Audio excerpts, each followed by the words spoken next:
네, 한 기자, 외교안보국제부 김민곤 기자 나와 있습니다. 조금 전에 들어온 소식부터 좀 살펴보죠. 북한이 이 무인기 침투 사건 이후 백학 뒤집힌 모양새인데 김여정 부부장 어떤 내용을 발표했습니까? 네, 맞습니다. 김여정 노동당 부부장이 오늘 오후 3시 반쯤에 긴급 담화를 발표를 했습니다. 한국 군부 깡패들이 수도 상공을 침범하는 적대적 주권 침해 행위의 주범이라는 명백한 증거를 확보했다면서 혹독한 대가를 치르게 될 것이라고 밝힌 건데요. 여기서 먼저 주목해야 할 부분은 명백한 증거입니다. 이 평양 상공에 침투한 무인기가 남측에서 날아온 우리 군이나 정부 소유의 무인기라는 점을 아마 확인했다는 의미일 텐데요. 북한의 주장이 사실이라면 확보했다는 증거는 크게 두 가지로 예상해 볼 수 있습니다. 우선 군사분계선 인근에서 북쪽으로 날아오는 무인기를 촬영한 사진일 겁니다.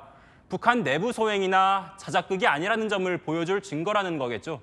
하지만 날개폭 2, 3m가량의 소형 무인기는 우리 군조차 탐지하기 어려워서 국지방공 레이더와 같은 자산을 도입해야 하는 만큼 북한이 이를 포착했을 가능성은 적다는 해석이 군 내부에서 나옵니다. 그렇기 때문에 평양 인근에 추락한 무인기 잔해가 발견됐을 가능성이 제기가 됩니다. 다만 우리 군의 무인기라고 가정하더라도 그렇게 뻔히 표식이 남아있을지는 의문으로 남아있는 대목입니다. 네, 아직 명백하게 어떤 증거인지는 밝히지 않았는데 그런데 주목해야 할 부분이 더 있다면서요? 네, 맞습니다. 하나 더 있습니다. 바로 혹독한 대가를 치르게 될 것이라고 경고한 대목입니다. 혹독한 대가를 치르는 주체는 도발자들인 만큼 우리 군과 정부에 대한 경고일 겁니다. 대북 소식통에게 저희 취재진이 직접 물어봤습니다. 용산 상공에 무인기를 날려보낼 가능성이 높다는 답을 했습니다. 북한은 이미 지난 2022년 12월에도 용산과 인접한 서울 종로구까지 무인기를 침투시킨 적이 있는 만큼 가장 유력한 도발 방식으로 꼽히고 있습니다. 하지만 다른 형태의 도발, 더 센 도발도 대비는 해야 될 것 같은데요. 가능성은 어떨까요? 예, 맞습니다. 한번 같이 살펴보겠습니다. 사실 지난 7월입니다. 김여정 부부장이 남측의 대북전단 살포 사실을 알리면서 처참하고 기막힌 대가를 각오해야 할 것이라고 경고한 적이 있었습니다. 하지만 실제 했던 도발은 쓰레기 풍선 부양 수준이어서 이번에도 수사적 경고일 수 있다는 예측도 나옵니다. 문제는 이번엔 다를 수도 있다는 겁니다. 북한 국방성이 그제였습니다.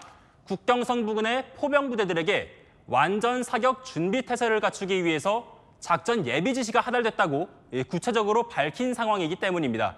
사격을 위한 본지시를 내려서 대규모 포사격 도발 등을 감행할 가능성 역시 함께 제기가 되고 있습니다. 자, 경기도가요. 그러다 보니까 위험 구역을 우리나라 안에 설정을 했다는데 뭐가 달라지는 겁니까? 예, 한번 같이 살펴보겠습니다. 이 위험 수위가 올라가고 있는 만큼에 이 경기도가 북한과 맞닿아있는 파주와 김포시, 연천군에서 11곳을 위험 구역으로 설정을 했습니다.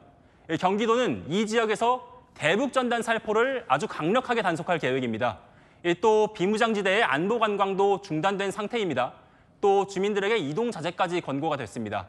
우리 군은 북한의 도발에 대비해서 감시 경계와 화력대기 태세를 격상한 상태로 도발에 단호하게 대처해 나가겠다는 방침을 밝혔습니다. 네, 잘 들었습니다. 하는 기자 김민곤 기자였습니다.